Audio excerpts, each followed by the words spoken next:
usar binóculos. Ahí.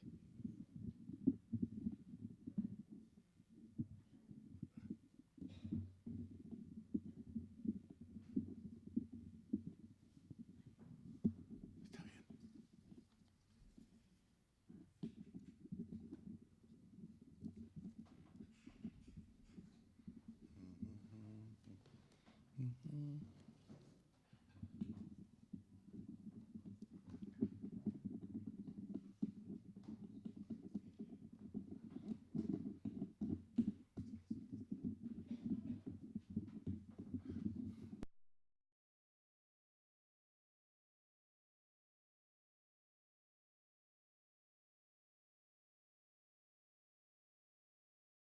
Hermanos y hermanas, bueno, es un honor estar aquí delante de nuestro Dios y delante de ustedes para que consideremos una porción de la palabra de nuestro Dios y pedimos, Padre amado, santificado y santificado sea tu nombre. Gracias, Señor, por estar congregados aquí en tu glorioso nombre, Señor Jesucristo. Donde están dos o tres, dices tú, Señor, yo estaré en medio de ellos, y bendecimos tu presencia, y seas tú, Señor mío, bendiciéndonos de principio a fin, alumbrando nuestro entendimiento, al consultar tu palabra, Señor, que quede y la podamos aplicar en nuestra vida cotidiana, Señor, para honra y gloria de tu majestad. Te lo imploramos, te lo agradecemos con acción de gracias, en el soberano nombre de Cristo Jesús. Aleluya. Amén.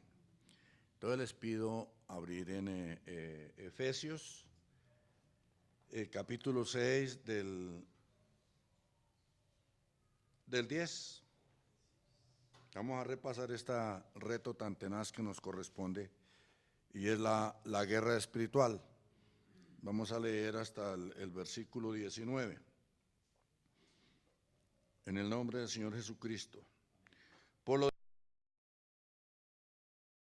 deseos en el Señor y en el poder de su fuerza, vestidos de toda la armadura de Dios, para que podáis estar firmes contra las acechanzas del diablo. Porque no tenemos lucha contra sangre y carne, sino contra principados, contra potestades, contra los gobernadores de las tinieblas de este siglo, contra huestes espirituales de maldad en las regiones celestes. Por tanto, tomad toda la armadura de Dios para que podáis resistir en el día malo, y habiendo acabado todo, estar firmes.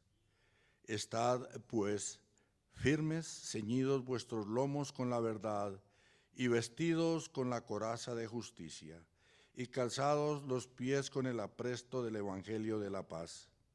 Sobre todo, tomad el escudo de la fe, con que podáis apagar todos los dardos de fuego del maligno, y tomad el yelmo de la salvación y la espada del Espíritu, que es la palabra de Dios, orando en todo tiempo con toda oración y súplica en el Espíritu, y velando en ello con toda perseverancia y súplica por todos los santos, y por mí, a fin de que al abrir mi boca me sea dada palabra para dar a conocer con denuedo el misterio del Evangelio. Amén. Bueno, voy a rogarles que en su Biblia vayan subrayando cada una de las partes que tratamos, no para que me van a rendir una cuenta a mí, sino con el propósito de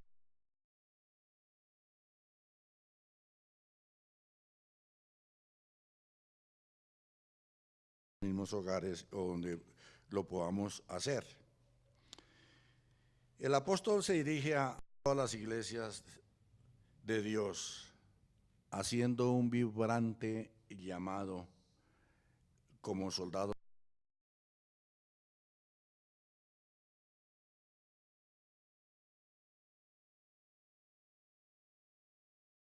cristiana. Es un reto, es una guerra, ¿sí? Y usted ni yo podemos ser neutrales. Es cierto, tenemos que luchar, pero mejor son dos que uno, y lo que nos ha enseñado el Señor Jesucristo y los apóstoles es donde quiera que iban, abriendo camino, ellos iban buscando las sinagogas para orar y para exponer la misma palabra a toda la congregación. El versículo 10 dice, por lo demás, hermanos míos, dice, fortaleceos en el Señor y en el poder de su fuerza.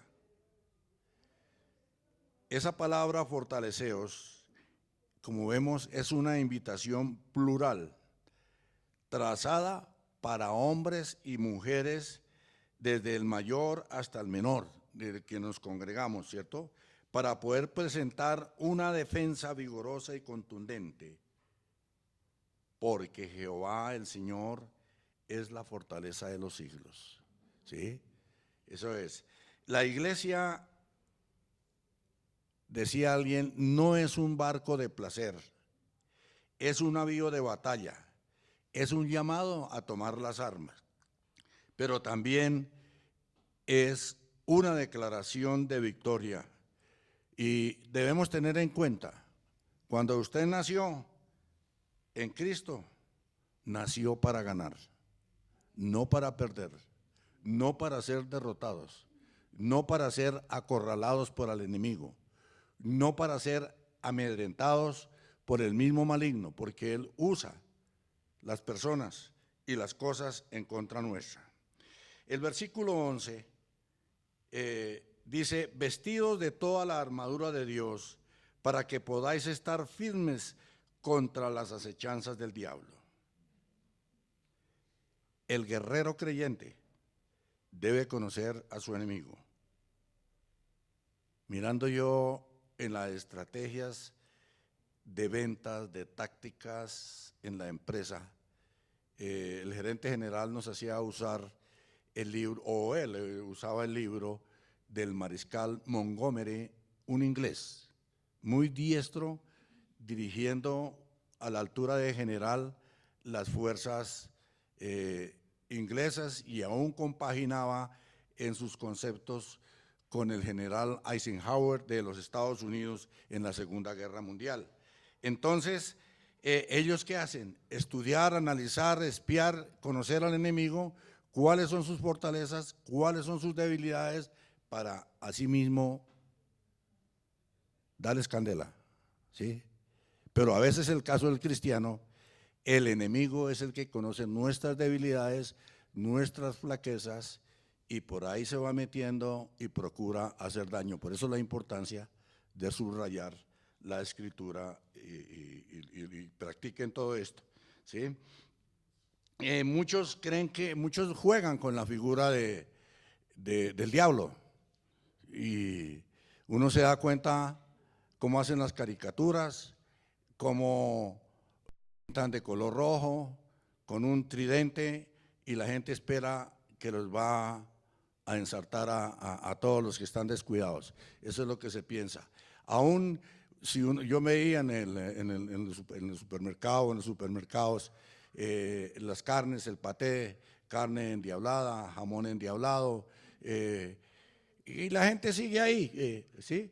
Y en los grupos deportivos también, ¿qué hacen? ¿Viste? Los diablos rojos, no es que está echando contra ellos, no solamente los de acá, sino hay otros países donde también los titulan así.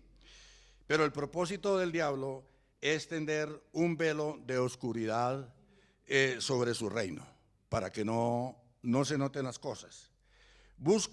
Él busca que le adoren. Y así se lo dijo al Señor, recordemos, cómo lo llevó de una parte a otra y le dijo que le daba todos los reinos, si postrado lo adorara a Él. Y Él es un usurpador, porque los reinos no le corresponden, los reinos le corresponden al Señor Jesucristo. Sabemos, y lo hemos repetido, el mundo entero está bajo el maligno, ¿sí? Eso no lo podemos desconocer, y estamos en un campo de batalla donde el enemigo tiene su poder. Pero el Señor Jesucristo también se adelantó y dijo, Padre, no te pido que los quites del mundo, sino que los guardes del mal. Entonces,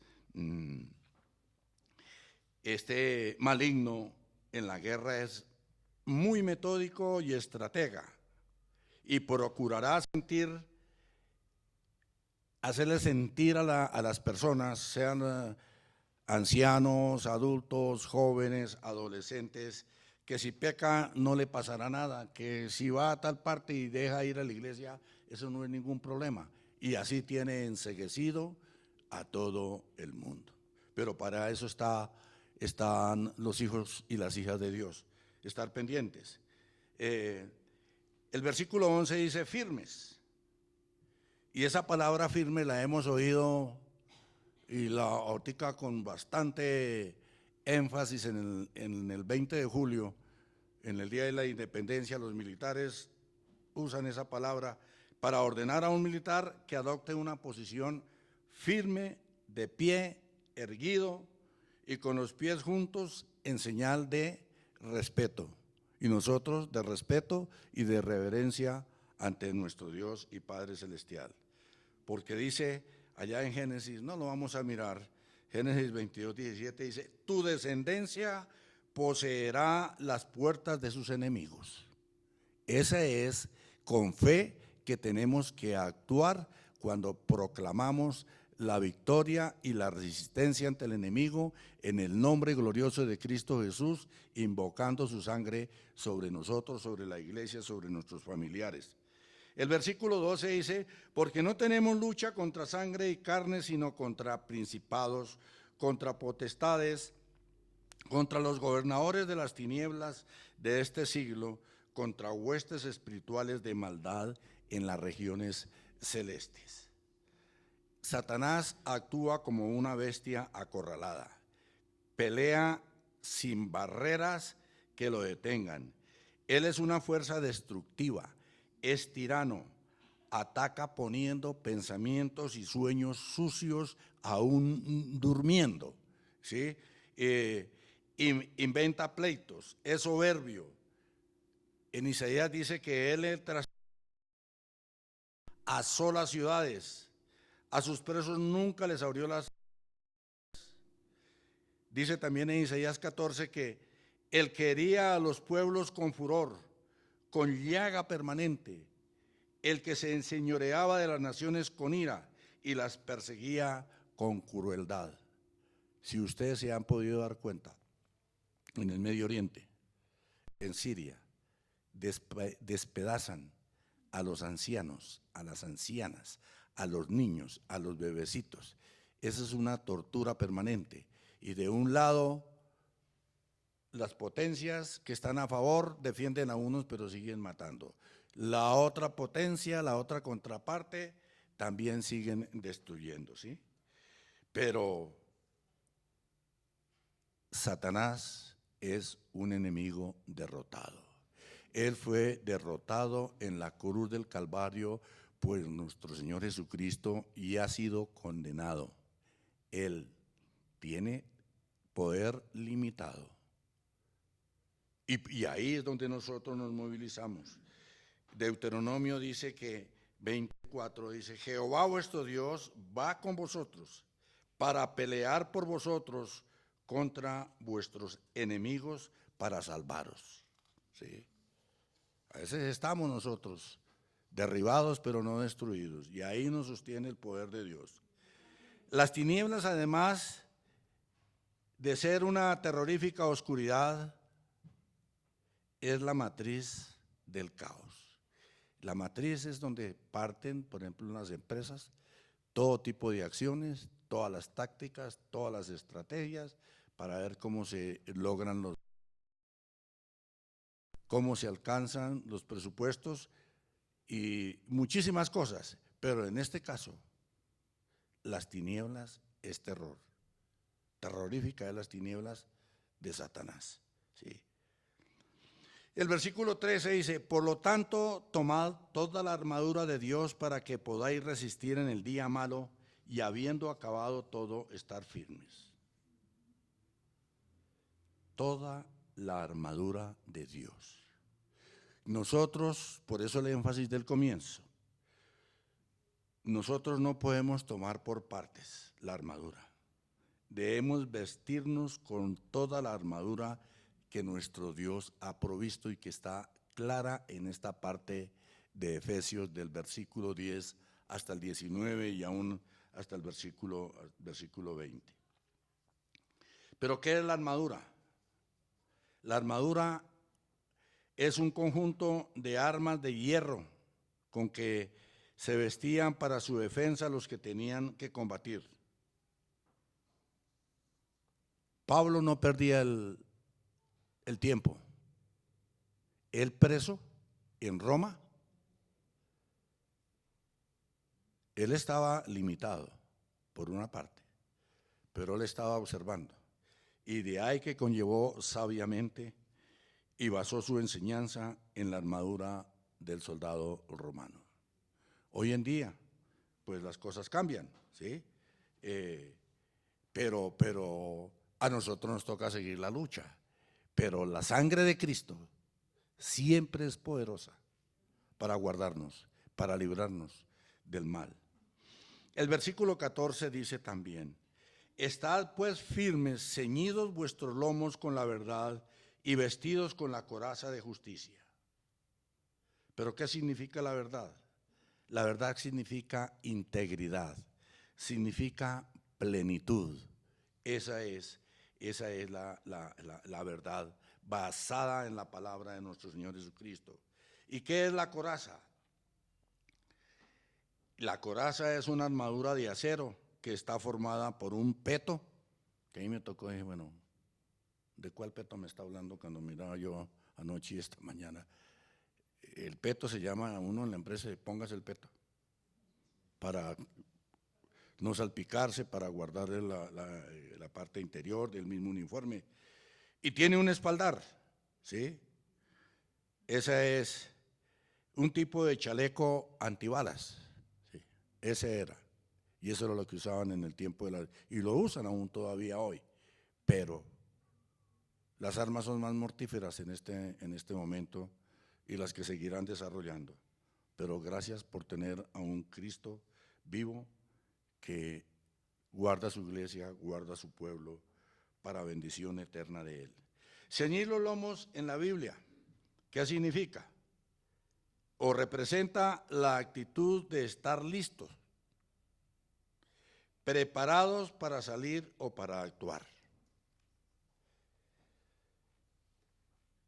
Cuando el Señor le dijo a Moisés que salieran de Egipto, en Éxodo 12:11 dice: Israel está listo para salir de la esclavitud y recibe orden de Jehová. Y el versículo dice: y lo comeréis así, ceñidos vuestros lomos, vuestro calzado en vuestros pies y vuestro bordón en vuestra mano, y lo comeréis apresuradamente.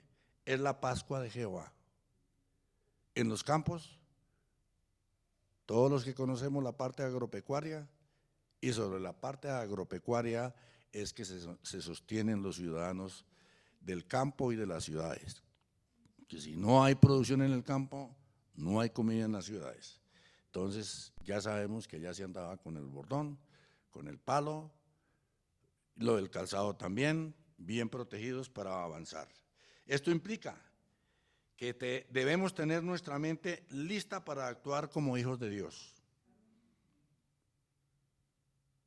Tu descendencia poseerá las puertas de sus enemigos, dice la palabra. El versículo 15 dice: y calzados los pies con el apresto del evangelio de la paz. ¿Qué significa calzados los pies? Significa victoria. En Josué 10:24 dice: y cuando los hubieron llevado a Josué, llamó Josué a todos los varones de Israel y dijo a los principales de la gente de guerra que habían venido con él: acercaos y poned vuestros pies sobre los cuellos de estos reyes. Y ellos se acercaron y pusieron sus pies sobre los cuellos de ellos. ¿Qué significa en esa época? Que los reyes que eran vencidos, los vencedores le ponían el pie aquí en señal de victoria. Otra gran verdad, Génesis 3:15, uno de los primeros mensajes evangelísticos. Y pondré enemistad entre ti y la mujer, y entre tu simiente y la simiente suya. Esta te herirá en la cabeza y tú le herirás en el calcañar. El diablo hirió al Señor Jesucristo. El diablo hiere a la mujer, o sea, a la iglesia, a los miembros de la iglesia, hombres y mujeres, los hiere. Y continúa hiriendo en una y otra forma. Pero el Señor Jesús ha herido de muerte a la serpiente antigua llamada Diablo y Satanás, porque le ha dado en la cabeza. Oía en un análisis, y no recuerdo la región de los Estados Unidos, donde eso estaba verificado, muchas serpientes que les cortaban y quedaba la cabeza, y muchas serpientes de esas, la sola cabeza iba y hacía daño, mordía y introducía el veneno. El versículo 16 dice: sobre todo tomad el escudo de la fe, con que podáis apagar todos los dardos de fuego del maligno. Pablo nos dice que el escudo lo debemos sostener y levantar. Yo le mostraba a Anita y a Olga, porque en internet aparecen muchas figuras y muchos escudos que tenían más o menos 1 metro o algo más de 1 metro de altura y 1 metro de ancho, y era un poco curvo para que cuando llegaran las flechas o las otras armas se deslizaran, y con ese mismo escudo podían golpear al enemigo y defenderse. Hoy los escudos son los tanques, son otro tipo de armamento, pero aún así las contrapartes procuran a ver cómo se destruyen. Y Pablo nos invita a que ese escudo, ese sí tenemos que sostenerlo y levantarnos y levantar las manos, ¿sí? El solo hecho de amarrar ese escudo al brazo no es suficiente. Es necesario que hagamos el esfuerzo de mantenernos firmes arriba con fe, como cuando oramos fervientemente. Y aquí viene, con todo mi respeto, con toda mi consideración, el pastor, los que predican acá, están llamando a la iglesia a orar aquí en este lugar. Y lo digo, que somos negligentes y descuidados, porque una cosa es orar en la casa y otra cosa es orar aquí en la iglesia. Y a mí me da temor, yo se lo he dicho a Anita, a mí me da temor. El pastor, Farid, creo que a veces Afranio, Josué, Miguel y los que han predicado, ojo, cuidado con el tiempo de la oración, cuidado con la oración, oremos unidos, mantengámonos unidos. Repito tantas frases que he dicho, de pronto, y ese es el temor que le decía a Anita, a mí me da ese temor que de pronto el Señor comience a pasar la cuenta de cobro, y ahí es cuando vienen los ayes y vienen los dolores, y yo no deseo eso, pero sí que atendamos que hay problemas con el bus, vengámonos en Transmilenio, vengámonos en la buseta, pero no descuidemos ese tiempo tan escaso que lo estamos dedicando los sábados y aún los domingos. Eso se los digo con todo mi respeto y con todo mi corazón, con todo el aprecio y cariño.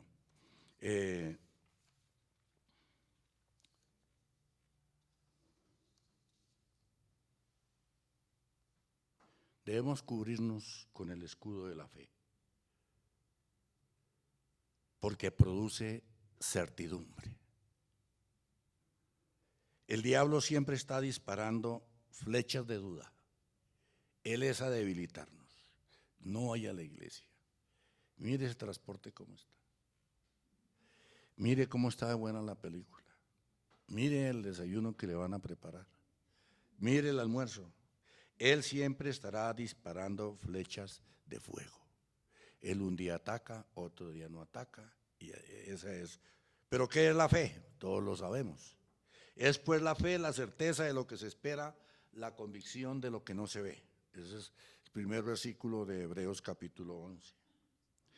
Pero la fe no es una emoción dudosa, es una verdad categórica, es una verdad real. Eso es la fe.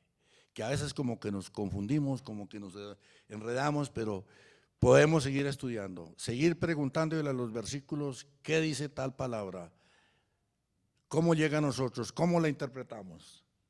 Y de rodillas decirle: Señor, yo no entiendo esto, revélamelo. Y cuando menos piense, aún una dama llega y suelta una palabra: oiga, ¿verdad?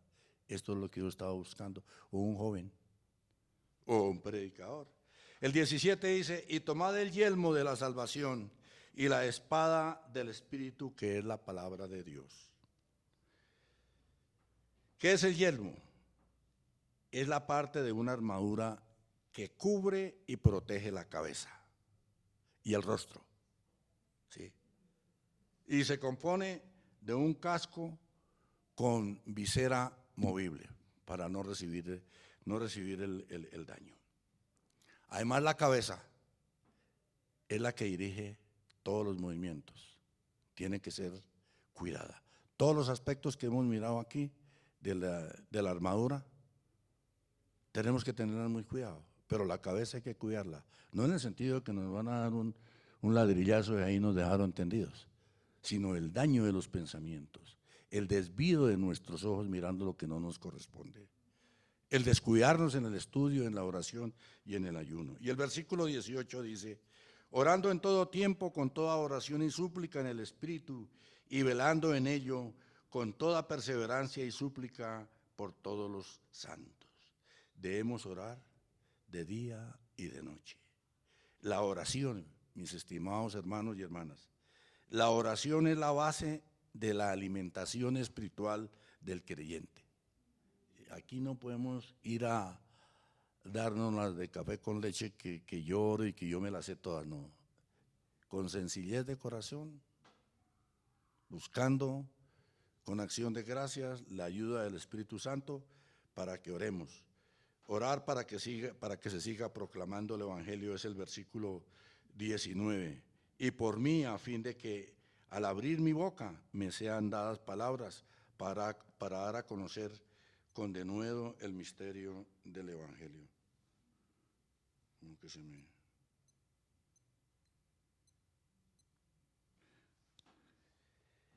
Entonces, repasando lo que ustedes hayan subrayado: fortaleceos en el Señor, tenemos que fortalecernos en Él.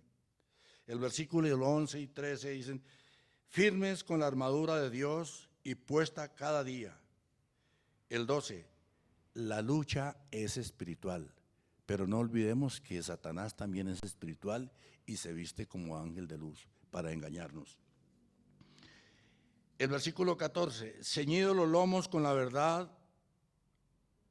y bien acorazadas. No tuve tiempo de mirar, pero me acuerdo yo cuando dice el acorazado, que va un barco para defender a los otros y lleno de armamento. Calzados los pies y así proclamar victoria. Vimos que cuando se vence en la antigüedad, los reyes a los otros reyes le ponían de una vez el pie en el cuello y respire a ver si podía. Actuando con fe,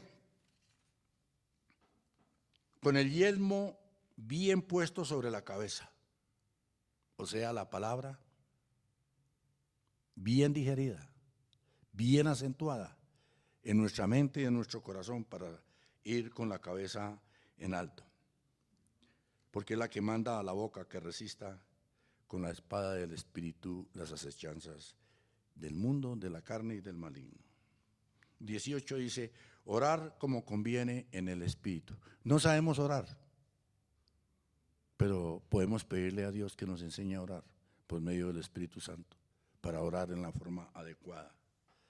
Y orar por el pastor y los predicadores y maestros y maestras de escuela dominical, y por los jóvenes que están aquí también cantando, que esos cánticos lleguen al corazón de todos nosotros cuando nos congregamos. El Señor les bendiga, mis hermanos. Padre Celestial, te damos, Señor, la honra, la gloria y la alabanza. Gracias, Padre Santo, por tu preciosa y bendita compañía. Señor, gracias, Señor, y por los que no están acá presentes, Señor, oramos por el culto del domingo. Señor, por el tiempo de oración mañana. Padre bendito, oramos por Hernando, por todos los que están con él, que tú los guardes, los bendigas, los tengas y los traigas con bien. Y también a todos nosotros. Todo te lo imploramos, todo te lo agradecemos en el santísimo nombre de Cristo Jesús. Amén.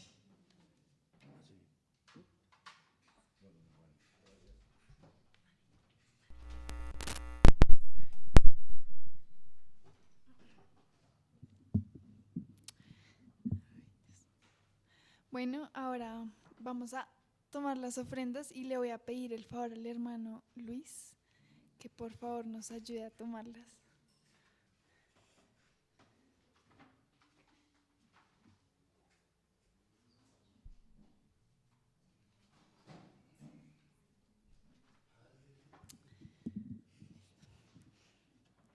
Y mientras tanto vamos a cantar otro coro.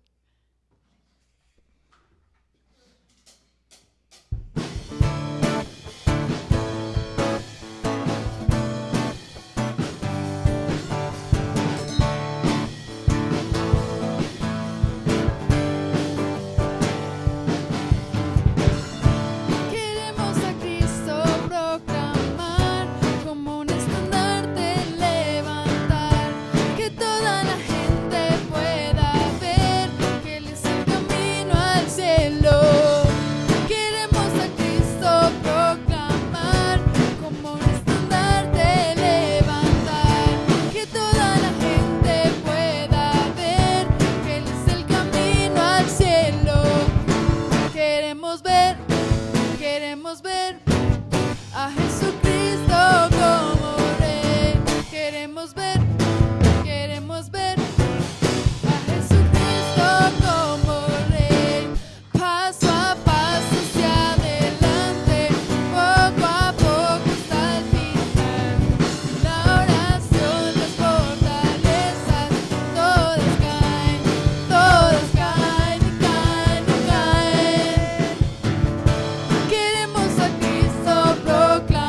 Señor, una vez más queremos darte gracias por tu fidelidad, Señor, por tu amor tan incondicional hacia nosotros a pesar de no merecerlo, Señor. Una vez más queremos darte gracias porque cada día nos sorprendes con tu amor, Señor, con tu misericordia a nosotros, Señor, y una vez más estamos a punto de terminar otro año tomados de tu mano, Señor. Te pedimos que este año que ya casi viene, Señor, seas tú bendiciéndolo, Señor. Te pedimos ahora que seas tú llevándonos con bien a nuestros hogares, Señor, que seas tú librándonos del mar, Señor, que seas tú aparejando el transporte, Señor, que seas tú bendiciendo lo que queda de esta semana, Señor, incluso lo que resta de este año, Señor, y que cada día podamos conocer más de tu gloria, Señor. Permítenos estar más sedientos, Señor, de buscar de ti, Señor, de tu presencia, Señor. Te bendecimos y una vez más pedimos que sea tu reino asentándose en medio de nosotros, Señor. Te bendecimos en el nombre de tu Hijo amado. Amén y amén. Dios les bendiga.